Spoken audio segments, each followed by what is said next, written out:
serapi itu, tapi tetap aja duit yang kita pegang sama duit yang ada di catatan itu gak sama, say. Gue pernah jadi bendahara waktu kelas 11 SMA. Tadi itu gue udah gak mau banget karena emang gue tipe orang yang gak teliti kalau soal hitung-hitungan, apalagi soal duit. Gue kan ngeri gitu kan megang-megang duit gitu, apalagi ntar kalau hilang ntar dituduh gue yang maling gitu, padahal kayak bisa jadi gue sih, enggak lah, bercanda, gila lu. Cuma karena satu kelas itu gak ada yang mau lagi selain gue, mereka semua milihnya gue karena katanya gue galak dan itu yang dibutuhkan sebagai bendahara. Padahal kan gak cuma itu ya, cuma ya udah akhirnya gue mau. Dan yaudah tuh akhirnya kan berjalan nih, gue nagih-nagihin uang kas, dan pasti kalau ada soal pengeluaran kelas pasti gue kan yang dipanggil. Gue tuh udah yang kayak oke, gue harus rajin catat, gue harus sedetail mungkin karena memang gue tadi tipe anaknya tuh nggak teliti. Jadi kayak setiap pengeluaran, pemasukan semua gue tulis, gue catat di buku khusus untuk bayar uang kas. Setiap minggu itu gue sering ngitung ulang duit yang gue pegang sama duit yang di catatan, jadi biar balance gitu kan. Terus gue juga sering rapiin catatan-catatan yang masih berantakan.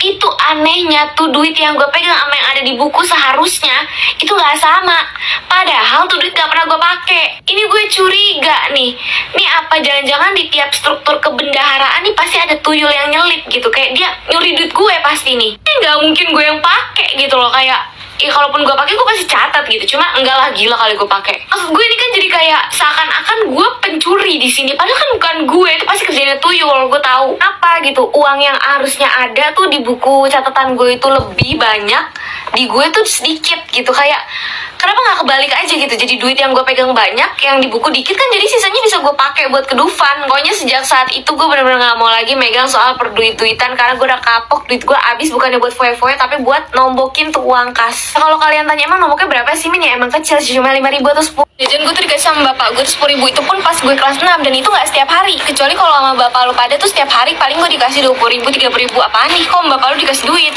Ya pokoknya nggak setiap hari 10.000. Jadi kayak kadang-kadang kalau mood bapak gue bayar dong, gue dikasih 10.000. Tapi itu paling sering goceng sampai 7.000. Nah, namanya anak SD kalau jajan ya udah jajan aja kan, yang penting kita dapat murah terus banyak juga, kayak nggak mikir yang kemana-mana mau jorok mau kagak, ayam tiren juga bodo amat. Tapi gara-gara nih kejadian ini nih dalam hidup gue jadi pemilih buat makanan. Gue jadi kayak ngelihat makanan sebelum beli tuh pasti gue ngeliat dulu tempatnya kotor atau enggak, mas-masnya gimana, kayak bener-bener pemilih banget. Jadi waktu SD di depan SD gue tuh ada jualan bakso. Nah, baksonya tuh murah, satu bakso itu 1.000 gitu, dan itu paling murah di tempat-tempat lain. Cuma di situ gue